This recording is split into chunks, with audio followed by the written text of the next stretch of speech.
Hi everybody, this is going to be the first and hopefully a long run of anime discussions. We're back. We're back, we're doing anime, we're talking about it. We're gonna be doing it a little differently going forward, so it's not always going to be the same people, it's not always going to be the same structures, depending on the series. Or location. Depending on the show, that's how we're going to be doing these reviews. And also, we're not going to do it like the old way we did Anime Talk, which is like here. We used to do it episodically, like every episode of a season, but it ended up becoming work. And we don't like doing it as work, we like to do it as fun. And I don't want to watch an anime show as a job. I mean, if you pay me to do it, I'll do it. But, so we're doing something. We both watched this show. Yeah, actually, I got you to watch. I got you to watch it. It was in my thoughts because everyone's like, "Oh, there's a new anime on Netflix." So I'm like, "Oh, is the new Seven Deadly Sins out?" No. Well, apparently it is, or so I've been It's coming out this Saturday. Right. So, yes. But no, this I believe this past week it came out. Yes. Was the new run of Devilman called Devilman Crybaby. There's crying. By Go Nagai, who's one of my favorites. If you're not familiar with Go Nagai's work, he's known for the original Devilman series, Devil Lady, Cutie Honey, Mazinger Z, a litany of other things, but they're like his big claims of fame. If you're new to his work, things you need to keep in mind. Number one, sex will be featured. Maybe intercourse, maybe just nudity, but the dude loves his sex and he loves his naked ladies. Number two, it's going to be violent. There will be violence. Even at the very least, there will be fighting, but 9 times out of 10, there will be violence. Also, for this show, for this series, there will be cussing. Yeah. Because this is a mature show. We don't like cussing on these shows, but it's a mature show. If you're, you should be able to handle the F-bomb. Yeah, but but going forward, if there's ever anything with like really explicit language, we'll put a warning in the title. Yes. To let you know ahead, not just in the description, but in the title, we'll put a warning. Because people underage, people watching this. We may censor it down the road. We don't know. My 7-year-old nephew has an iPad, so kids watch these shows. So. but those are the main things to keep in mind when you're watching Go Nagai's work. Yeah. If you're going into it. Also, one thing to keep in mind of his use of imagery can be very weird. Yes. Which we'll get to about this show. But I just like him. I like when you see pictures of him. He just looks like this cute little man that you're like, oh, he probably makes anime about happy things and love and life. Oh. And it's like, no, he makes violent sexual stuff. But the thing I like about his work is, it never feels like he's trying too hard. Like, nowadays, I feel like everyone's trying way too hard to be edgy, and everyone's trying way too hard to be offensive. And I don't think he's even trying to be offensive. I just feel like it's just, he wants to tell these stories, and he wants to use this imagery because he likes it, pure and simple. And I'm going to be looking at my phone because I took notes. So, if I'm looking down, I'm looking at my notes. So with Devilman Crybaby, pretty much out of the gate, you figure out that this is not a continuation of the old series. This isn't any continuation of the manga. In this world, the manga, the anime are just that. They're manga, they're anime. They never happened. We're essentially in the real world, per se. And you follow Akira, who's kind of like a nerd, kind of a dweeb. Yeah. Who, he cries a lot, hence the name Crybaby, and his friend Kyo, who is very, he's very, I guess stoic would be the word. He's very cold, unfeeling, no lack of compassion. Well, it makes sense. It makes sense down the road more so, but it kind of comes off, at the beginning definitely as, putting it out of its misery. He loves rockin' white. He loves rockin' white. Yes. As you'll notice in the first episode, that's a coat. That's a jacket. Right there. So the main plot of at least the first half of the series or season, because I don't know if they're planning on a season 2. They might. You never know. I don't know. But the main point of at least the first half is Kyo is trying like hell to show the world that these devils exist. These demons exist, and he's trying to spread knowledge of their existence. He's a scientist. As time goes on, you start to realize why he wants to do this. Yes. And you realize he's not who he appears to be. He's not who he appears to be later on as he was at the beginning. He definitely, one thing I definitely will say is the more Kyo becomes unlikable, the friendship he has with Akira still maintains, I would say, until the end. And even in the end, it's still there, but you could definitely, but the rifts slowly start. The other thing... Are we going to spoiler territory for this? I wouldn't. Okay. I don't want to do that. Okay. Well, especially because it's not, it may only be one season. All you know is Akira becomes Fudo becomes... Well, he's Fudo before the possession, and then goes by Akira afterwards. Devilman. It's essentially... Well, I like the way I like that they did that, too, because it really gives you a sense of the transformation. In a way, it was also kind of confusing at first, because of how different Akira looks compared to how he is when he's Fudo. He's a million times better when possessed. But in the long run, I like it because it really gives you a differential between before the possession and after the possession. So what ends up happening is Kyo takes Akira, or Fudo, to what's called a Sabbath, which is essentially a demonic orgy. You go in, and it looks like, your stereotypical rave, you got... And one of the things I really love about the animation, we'll get to the animation later, but one of the highlights of the animation is these scenes, because whenever you go to one of these Sabbaths, or anytime, like, this kind of, like, stuff is used, the use of the colors, the way it's drawn, and just the imagination and creativity of how some of these demons work is just amazing. You've got ones where... from the woman's vagina, the area from the woman's vagina to her butt crack opens up, and it's a demon's mouth with like a long tongue coming out, just like biting people in half. You go to another shot, there's a woman whose ass turns into has like a bunch of eyes. This is the first episode. You get people's stomachs are opening up and just crazy faces and contortions. I'll say this about that was the first episode. The first episode is very slow, and then this happens. You're like, oh, and it's slow compared to the rest of the series, and I think it's because they wanted to. Go Nagai wanted you to almost become comfortable in the normalcy, so when you get to the weird stuff, it is kind of jarring. It takes you out of left field, and I feel like a lot of good horror movies do that. When I watch a horror movie, my favorite thing is when they make you forget you're watching a horror movie for just long enough to where when they get back into horror territory, you're out of that false sense of security, and that's fucking scary. Yeah, and I think he wanted to do that, and I think he did that well. And so Kyo. Basically allows him to get possessed by the devil known as Amon, or Amon, depending on how you pronounce it. And he's like the top devil. He's the guy. He's the man. He's the guy. He's the Superman of them. He's the top dog, the bravest, the best warrior. He's the main one. And he gets possessed, but what ends up happening is Fudo's human heart is so powerful and so strong that he can actually overpower the demon and take over and become what's called a Devilman. So throughout the series, it comes up that he's not the only one. Basically, if your heart is strong enough to be able to harness and control the power of the devils, you are a Devilman. Yeah. Because you have the power of the devils, but you have the human control and compassion and all that. That's pretty much the general plot. That he'll fight some devils here and there. Yeah. And it really escalates the halfway point. I don't want to spoil anything. Yeah. Well, it really escalates. And there's definitely some short-term plot things. Most notably, you have the storyline between Miki and Miko. I think it was Miko. Yeah, it's Miko.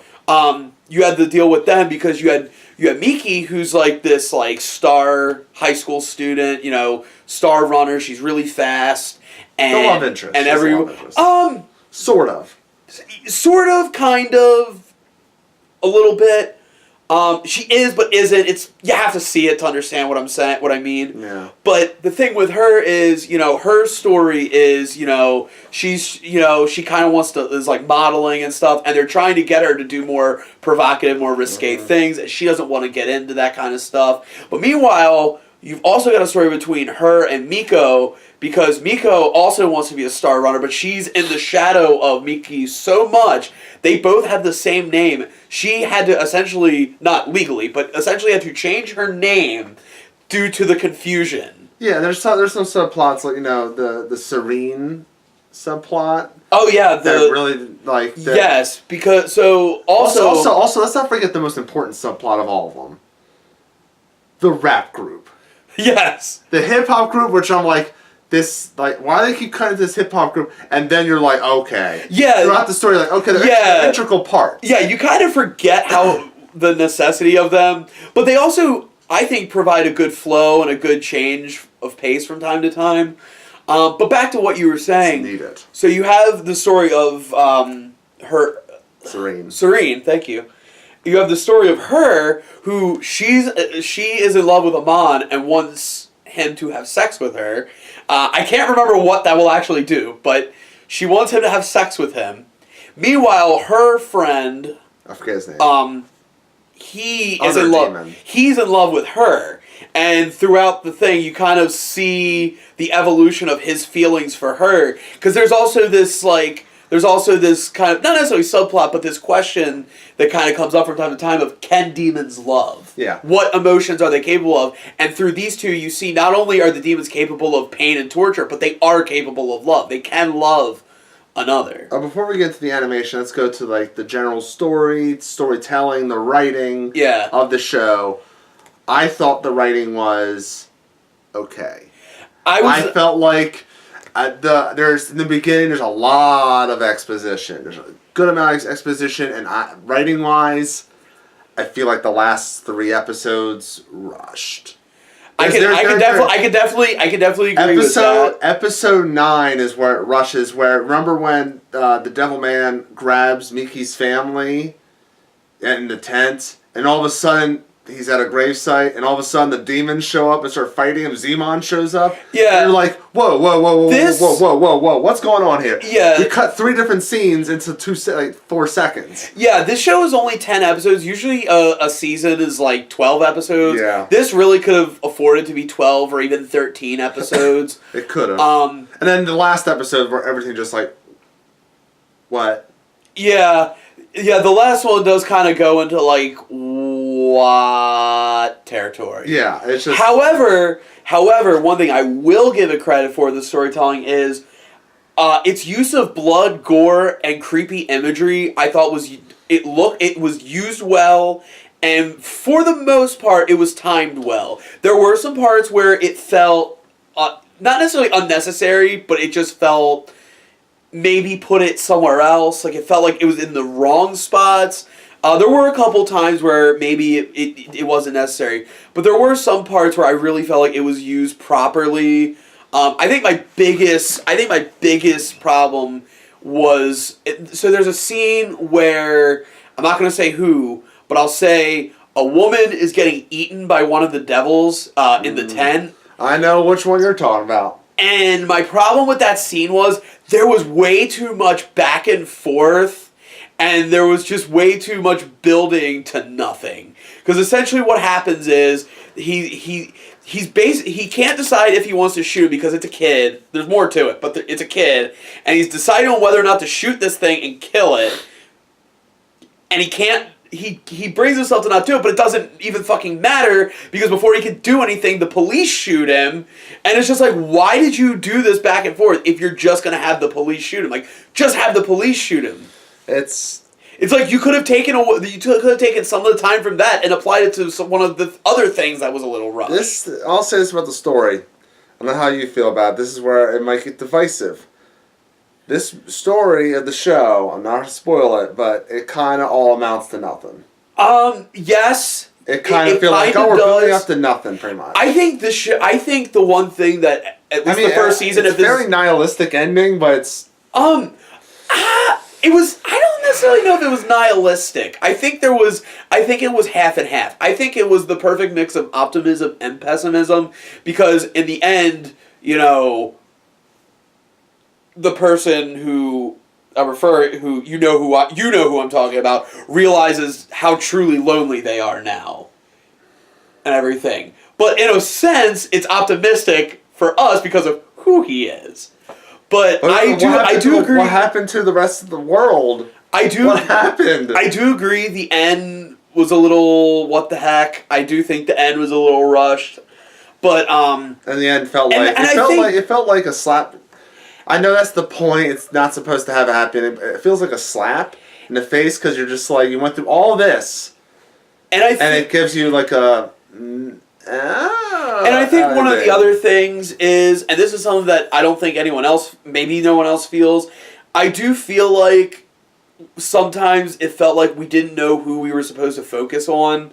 I felt like Akira should have been more of a focus. I really don't think we needed all the side characters, or at the very least, I don't think we needed all the side characters to have as much screen time as they do. Did we need to focus on Mickey's family that much? The whole Miko thing was enough, and you didn't have to do it so much. Then you added the other runner. Kudo, what I think his name was. Yeah, well, he made sense because he was an example of a Devilman gone wrong. And then you have, and I feel like you do need a character like that. And then you have the subplot with the rapper guy, the main one with the earring, and with Miki, and it's just like there were definitely subplots that didn't go anywhere. I think also the there's one part where I was like, that's tacked on. The mother father of Fudo's mother and father. That was tacked on. That was just thrown out there. The thing is, I liked the scene, but it was unnecessary. I like the idea of it. There's no build up to it. I like the idea of it. I like the way it's done. Well, it's kind of built up to it, but it's not good build up. Yeah, it is built up, but the build up isn't. He finds a pair of shoes, remembers his parents gave it to him. He thinks about his parents. Then he runs into him. How convenient. But I think what would have helped this show is to be a little more streamlined. Mm-hmm. I think, the main focus should have been Akira or Fudo and Kyo. They should have been the main focus. You could have all these side characters, but sometimes I feel like the side characters got more screen time than the people who should be the focus. Kyo or Rio in the English dub. You watched the sub, right? I watched the sub. I watched the dub, so it's interesting. His name is Rio in the dub. Or maybe it was Rio. Yeah, or whatever. No, I think it was Kyo. It might be in the subtitle. But anyway, at some point, you don't even focus on him. Yeah, he in the middle of the show, he's just not there. Yeah, he kind of goes away, and he comes up from time to time. But I just feel like, and then you find his revelation. You're like, oh. The thing about it is, I really feel like this was a case of they wanted to do a lot more with they wanted to do a lot with the time that they had, but the problem is they did too much with the time that they had. There's also to where you didn't have enough time to give to everything you needed to give. There's also this question, I might have missed it, but Neo says to Akira that the demons, or the devils, and all that. People don't know about them, right? Right. And then there's a joke at the dinner table where I think Taro tells Miki about devils and demons. Well, no. How does this kid know about it? No, remember he said he saw it on the Devilman show. Okay. I must have missed that part. Yeah, because he had looked it up and he had seen it on TV. He also looked up a lot of porn. Yes. Yeah. Well, no, I don't even think that was his porn. I think that was Fudo's porn. Yeah, because they throw it. They have to establish that he watched porn on the computer. Yeah. That's part of what I like about Go Nagai. Here's also a missing. I feel like they could have done something with it, with all this subplot and stuff like they could have done with Miki's father being super religious. That was definitely and they never played. Yeah, that did feel like a missed opportunity. Yeah. Especially when they're panning over and you see the not the Ten Commandments, the Last Supper. Yeah. And they're just like, oh, really? They can do something like he's gonna find out about the devil. Nope. I would say, like I said, I think they tried to do too much with what they had. I think the season wasn't long enough to do what they wanted to do, but they really wanted to do it, so they rushed it. All right. But overall, I think The story is fine until the last is good until the last episode. When you focus, when you only focus on the main bits. If you just take the main bits that you need and connect them, it's fine. But based on what we got, I thought it was a little here and there, up and down. Yeah. Okay, so the one. I think the last. Then we'll go to our personal thoughts. The animation. The animation.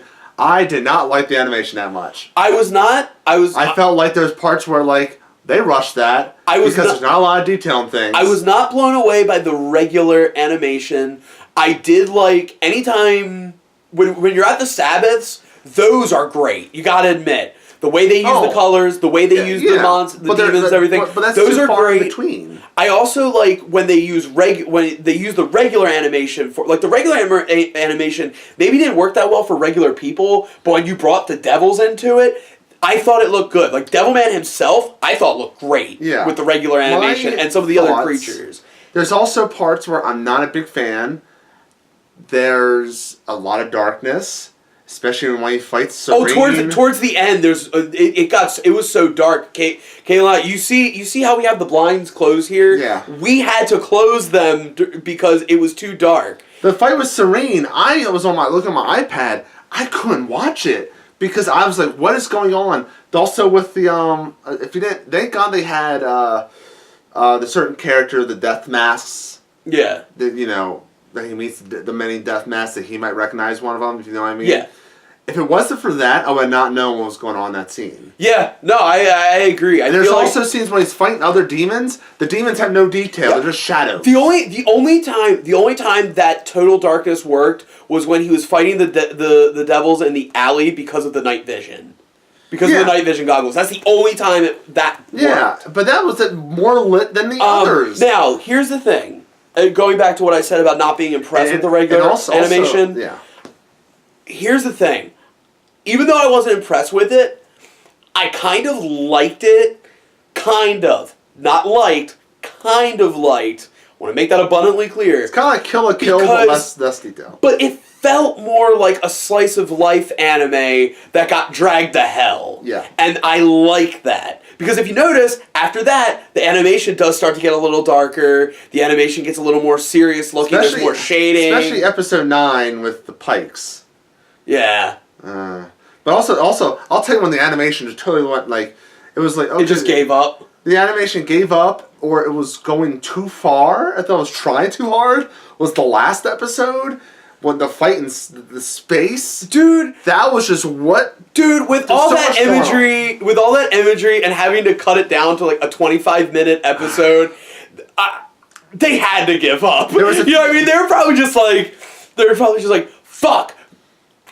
You can say it. Oh yeah. Fuck. Go. We can't go. The guy-san. We can't do this in this amount of time. We need an extra episode, or we need this to be a double length. No, we're gonna do it. And also don't pay attention to the characters in the background. They won't have faces or any details to them at all. See, I don't mind that. There's also parts where, like, especially I think it was more when they were driving cars. They had this downward. Yeah, that was kind of fun. And their arms are like super long, and you're just like they're driving their car like this, like. I thought like this, please. I thought some people, mostly the athletic people. I thought the athletic people looked a little disproportionate to everybody. It's like when you're athletic, you're automatically like 7 foot tall, and you're like lean as hell and everything. Yeah. Now, one thing if you're a devil man, you'd start doing that kind of like that. That's another thing that got me. How did anyone not notice the weird way? Like, you're telling me no person was like, why are they running like that?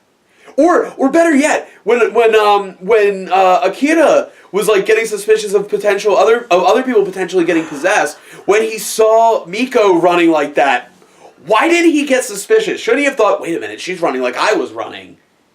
She also looks really different. Yeah, that's another thing that they really should have, I don't necessarily say explained, but they could have at least had a throwaway line about like why they look so drastically different. You know, just something that just says, because like I said, the difference between Fudo and Akira, even though they're the same character, is night and day. I didn't realize they were the same guy immediately. You know what I mean? Like, that's the thing. They make them so drastically different that if a character doesn't allude you to the idea that they're that person that you already saw, you wouldn't know. Yeah, like Miko, she looks so different. I didn't realize that was supposed to be the same character. You can get away with that in real life because you obviously you can't make the person look too different without prosthetics and shit. But with an anime, you can really make someone look different. And I felt like they made them look too much like different people. You didn't get that transition. Yeah, they didn't feel like an evolution of that character. Like a physical evolution of that character, they just felt like a totally different character. We're not asking for like the Brundlefly from we're not asking for Goldblum the Fly. Dude, gradually turns into a fly. I would have even been okay with just a throwaway line saying why they look different. All right, I would have been totally cool with that. Before we get, but overall, the animation I thought was okay at best. Me personally, I liked the feeling of slice of life going into the dark stuff, but I can understand it not being everybody's cup of tea. Yeah. I guess we'll have final thoughts, and then we'll do our ranking, or not ranking, like our thumbs up, thumbs down ranking. Yeah. My thoughts are, it was an anime that I watched. There's a lot of messed up things, but it was more messed up things like towards the beginning than it was to the end. You'll have things sprinkled here and there. But overall, like, they stopped with the madness at some point. The animation wasn't a totally big fan of. There's parts where it worked, some parts where it was too dark for me. And the story was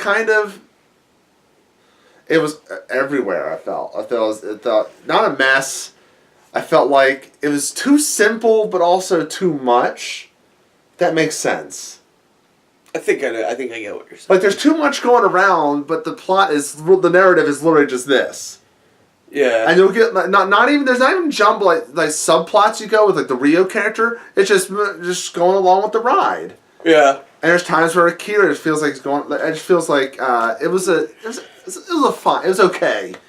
It's not awful. A lot of people were complaining about how it's the grossest anime they've ever seen and stuff. I don't think that. I don't think so I wouldn't either. Say that. But I understand people love this show, and I can understand why people loving Devilman Crybaby. I understand why people loving it. I'm just not one of those people. It's not awful, but I'm not in love with it. It's mediocre to me. Down the middle. My final thoughts on it are, I don't think it's one of Go Nagai's best work.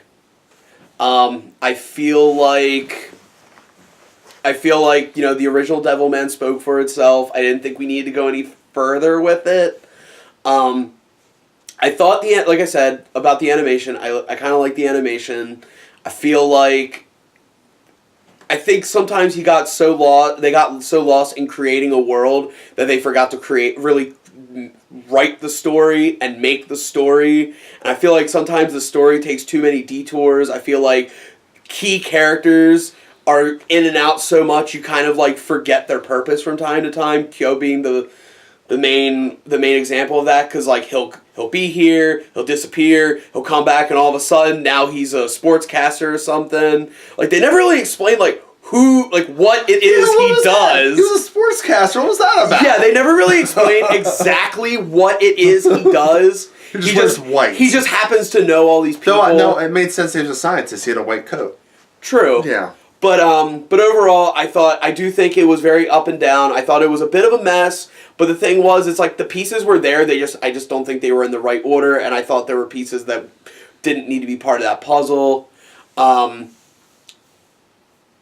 It was all right. You know, it wasn't my favorite anime. I certainly wouldn't say it was the most disturbing anime. And honestly, when it comes to the disturbing thing, I think the way it was, a lot of the disturbing stuff was animated, like mostly the Sabbath stuff, because to me that was the closest to disturbing. But I think the way it was animated, it lightened it a little bit, so it wasn't super jarring. So here, I have this little idea. So we're going to do the thumb system, right? So we're going to do this, or we can do thumbs in the middle, and then we can do that. I think we should do it at the same time. We'll do like a count off. All right. So we'll just have our thumbs up. All right. Well, at the same time, yeah. Thumbs up. 3, 2, 1. Oh, so we're in the middle on both. So that's thumbs in the middle for us. To me, if I had to give it like I don't want to do number system. If I had to Yeah. give a number system, it'd be a 6. Like, I'm not. The thing is like, even though it wasn't that good, I don't regret watching it. Yeah. I don't feel like it was a waste of time. If it has a second season, I might give it a shot, but it's one of those ones where if it doesn't pick up like halfway through, I'm probably not gonna. I probably wouldn't. I don't think finish there's a second season, Frank. But I'm just saying. But if they do, dude, you never know with Go Nagai. You never know. That's part of what I like about him. All right, so that's our thoughts on Devilman Crybaby, now a Giant Depp. Let us know in the the movie Crybaby. Okay. Anyway, let us know in the comment section below what your thoughts. Do you think we're just stupid? We don't get it, or do you agree with everything we said, or you have your own thoughts? Let us know in the comment section. We always want to talk to you. Yeah, we'll have a conversation. And remember, even if we don't get it, just because we don't just not getting it doesn't take away from the fact that we don't like something. Yeah. I want to make that abundantly clear. So many people seem to think because you don't get it, that's why you don't like it. It's like, I can still get it and not like it. Yeah, so let us know in the comment section. Also, let us know other anime you want us to check out. You know, we're talking about doing, like, me and Joe, we're talking about doing Berserk. The original Berserk. Yeah, we're not touching that new one with a 10-foot pole. Nope. I already tried. There's probably old episodes of Berserk. But yeah, we're gonna do new and old anime alike. So we're also doing season, unless it's like we might do One Punch Man episodically. We might do the episodically here and there, but basically, if it's a multi-season show, we go by season. If arc, depending on if it's like Dragon Ball, we can do Piccolo arc or something like that. Yeah. But we're also open to anime movies as well. So if you have an anime film that you want us to watch, let us know. I mean, obviously we're going to review like the main stuff. So obviously things like Dragon Ball Z, One Punch Man, One Piece, Yu Yu Hakusho. Those are the ones that like you could definitely expect us to do. Well, One Piece that might be a lot, but I could do it. But I was saying those are ones I would say definitely expect us to do. So really suggest us some ones that like nobody would think of.